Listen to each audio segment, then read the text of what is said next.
नमस्कार दोस्तों, आपका स्वागत है आपके अपने YouTube चैनल कनक आवाज में। धार्मिक कहानी और पौराणिक कथा सुनने के लिए चैनल को सब्सक्राइब जरूर करें ताकि आने वाली वीडियो का नोटिफिकेशन आप तक पहुंच सके। दोस्तों, वीडियो को पूरा जरूर सुने, पसंद आए तो वीडियो को लाइक करना ना भूले। राधे राधे। द्रोणाचार्य के पिताजी, जिनका नाम भारद्वाज था, जो कि एक महर्षि थे और वो महर्षि भारद्वाज से जाने जाते थे।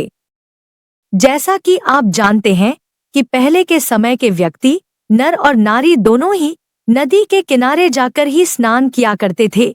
ठीक उसी प्रकार एक बार महर्षि भारद्वाज भी नदी में स्नान करने गए। जब उन्होंने स्नान पूर्ण कर लिया तो वो अपने आश्रम की ओर लौट ही रहे थे, तभी उनकी नजर एक अप्सरा, जो कि बहुत ही खूबसूरत दिखाई देती थी, पर पड़ी, जिसका नाम घृताची था। घृताची नग्न होकर स्नान कर रही थी और उसको स्नान करते देख महर्षि भारद्वाज कामातुर हो पड़े और फिर तभी उनके शिश्न से वीर्य टपक पड़ा। उन्होंने अपने शिश्न से टपकता हुआ वीर्य को एक द्रोण कलश में रखा। वहीं दूसरे मत से कामातुर भरद्वाज ने घृताची उसी अप्सरा के साथ शारीरिक मिलन किया, जिनकी योनिमुख द्रोण कलश के मुख के समान थी। उस वीर्य और अप्सरा के शारीरिक मिलन से इस पृथ्वी पर द्रोण ने जन्म लिया। क्योंकि वे द्रोण से उत्पन्न हुए थे, इसी वजह से उनका नाम द्रोणाचार्य पड़ा था।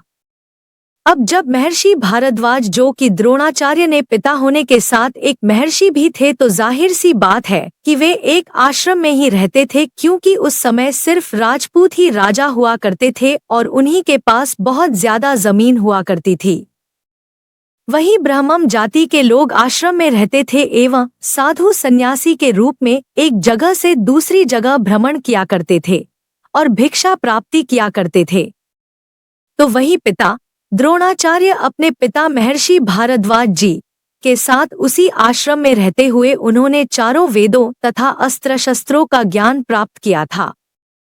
द्रोण के साथ साथ एक राजा, जिनका नाम पृषद था, उनके पुत्र द्रुपद भी वही उसी आश्रम में शिक्षा प्राप्त कर रहे थे और उसी दौरान द्रोण और द्रुपद की घनिष्ठ दोस्ती हो गई थी। उन्हीं दिनों भगवान परशुराम जी ने अपनी पूरी संपत्ति को ब्राह्मणों में दान में दे दिया था और खुद महेंद्राचल पर्वत, जो कि प्राचीन भारत के सप्तकुल पर्वतों में से एक है, पर तप करने चले गए थे। कुछ ही दिनों बाद द्रोण भी उनके पास पहुंचे और उनसे दान यानी भिक्षा देने का अनुरोध किया, क्योंकि जैसा कि मैंने आपको बताया कि यह महर्षि के पुत्र थे, तो आगे चलकर इन्हें भी साधु संत का ही रूप धारण करना था। तो जब द्रोण ने भिक्षा के लिए अनुरोध किया तो उस पर परशुराम बोले, वत्स, तुम विलंब से आए हो, अर्थात तुम्हें यह ज्ञात होगा कि मैंने तो अपना सब कुछ पहले से ही ब्राह्मणों को दान में दे डाला है। अब मेरे पास आपको देने के लिए केवल अस्त्र शस्त्र ही शेष बचे हैं, तो यदि तुम चाहो तो उन्हें दान में ले सकते हो। द्रोण पहले से ही सब कुछ जानते थे एवं वो यही तो चाहते थे। अतः उन्होंने कहा, हे गुरुदेव, आपके अस्त्र शस्त्र प्राप्त करके मुझे अत्यधिक प्रसन्नता होगी। बात यहाँ पर समाप्त नहीं हुई, लेकिन आपको मुझे इन अस्त्र शस्त्रों की शिक्षा दीक्षा देनी होगी तथा विधि विधान भी बताना होगा कि आखिर किस प्रकार से इसका इस्तेमाल किया जाएगा एवं मेरे लिए किस प्रकार से यह लाभदायक होंगे। अब जब किसी साधु ने कोई भिक्षा मांगी है तो उन दिनों लोगों का यह कर्तव्य बनता था कि वो उन्हें खाली हाथ ना जाने दे। तो इस प्रकार से परशुराम जी ने द्रोण को विद्या देने के लिए हाँ कर दी और फिर इसी प्रकार से गुरु द्रोण उनके शिष्य बन गए और अस्त्र शस्त्रादि सहित समस्त विद्याओं के अभूतपूर्व ज्ञान लेने लगे। अब जब गुरु द्रोण ने सभी तरह की शिक्षा की प्राप्ति कर ली थी तो अब बारी थी उनके विवाह की। द्रोण का विवाह कृपाचार्य की बहन कृपाचार्य के साथ हो गया था। कृपि से उनके एक पुत्र ने जन्म लिया था, जो कि आगे चलकर महाभारत के एक महत्वपूर्ण पात्र बने थे। अब शायद आप में से कुछ लोग तो यह सोचने लगे होंगे कि उनका नाम क्या था, तो चलिए मैं आपको उनका नाम बताती हूँ। द्रोण और कृपि के पुत्र का नाम अश्वत्थामा था। अक्सर माता पिता की चाहत होती है कि वो अपने बच्चे को ज्यादा से ज्यादा शिक्षा की प्राप्ति कराएं और खासकर वो ज्ञान तो जरूर दे जो उनको खुद को है। तो इसी भांति द्रोणाचार्य को ब्रह्मास्त्र का प्रयोग बहुत ही अच्छे से ज्ञात था और उसको प्रयोग करने की विधि उन्होंने अपने पुत्र अश्वत्थामा को भी सिखाई थी। द्रोणाचार्य के विवाह के उपरांत प्रारंभिक जीवन थोड़ा गरीबी में बीत रहा था। जिस प्रकार गरीबी से हर एक व्यक्ति परेशान होकर टूट जाता है, ठीक उसी तरह से द्रोण भी टूट गए थे। गरीबी से तंग आकर उन्होंने अपने सहपाठी द्रुपद, जिसने उनके साथ चारों वेदों तथा अस्त्र शस्त्रों के ज्ञान की प्राप्ति की थी, उससे सहायता मांगने की सोची थी। सहायता लेने के लिए जब गुरु द्रोण उनके पास पहुंचे तो उन्होंने मदद करने से साफ इनकार कर दिया और इतना ही नहीं, द्रुपद ने उन्हें अपमानित कर अपने भवन से बाहर भी निकाल दिया था।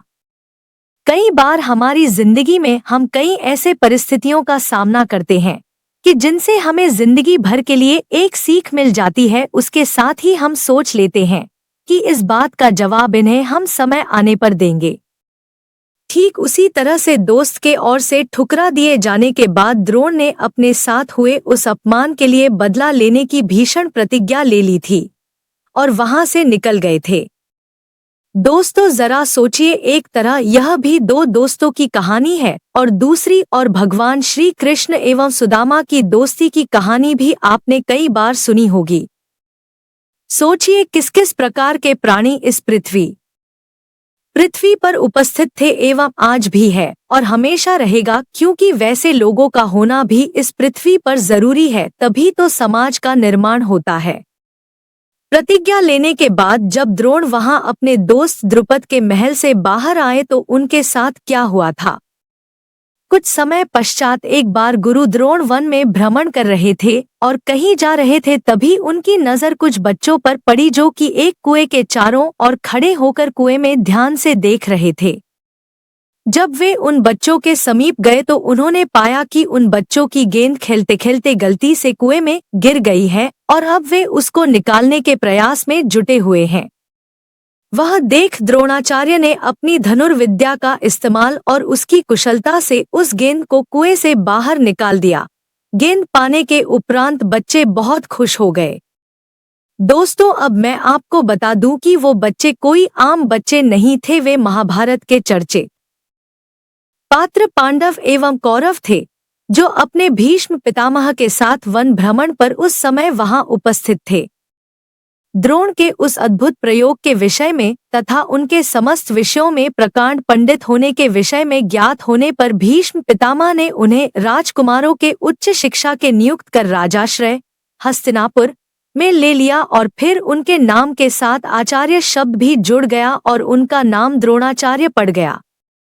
कुरु प्रदेश में पांडु के 5 पुत्र तथा धृतराष्ट्र के 100 पुत्रों के वे गुरु थे, जहां उन्होंने गुरु होने के अपने सारे कर्तव्य को निभाया एवं अपने शिष्यों को अस्त्र शस्त्रों में निपुण बनाया।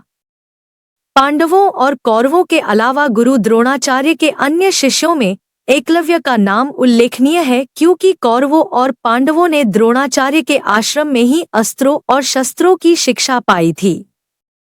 लेकिन एकलव्य को तो शिक्षा देने से द्रोणाचार्य ने साफ इनकार कर दिया था, परंतु फिर भी एकलव्य ने उनके बिना यानी गुरु के बिना ही अपने शिक्षा की प्राप्ति की थी और गुरु दक्षिणा में एकलव्य ने द्रोणाचार्य को अपना अंगूठा दे दिया। महाभारत के युद्ध के समय गुरु द्रोणाचार्य कौरव पक्ष के सेनापति थे। वीर धरोहर होने के बाद भी उन्होंने युधिष्ठिर के आधे झूठ बोलने के कारण अपने सभी शस्त्र त्याग दिए थे और युद्ध भूमि पर ही ध्यानमग्न हो गए। तभी धृष्टद्युम्न, जो कि द्रुपद के पुत्र थे, द्रुपद के पुत्र धृष्टद्युम्न ने निहत्थे द्रोण का सर काट दिया, जिस कारण गुरु द्रोणाचार्य जी की मृत्यु हो गई थी। तो दोस्तों, यह गुरु द्रोणाचार्य की कहानी आपको कैसी लगी? अगर इसमें कोई गलती हो गई हो तो मुझे कमेंट जरूर करें। इसे आप अपने दोस्तों के साथ जरूर शेयर करें। देखने के लिए धन्यवाद।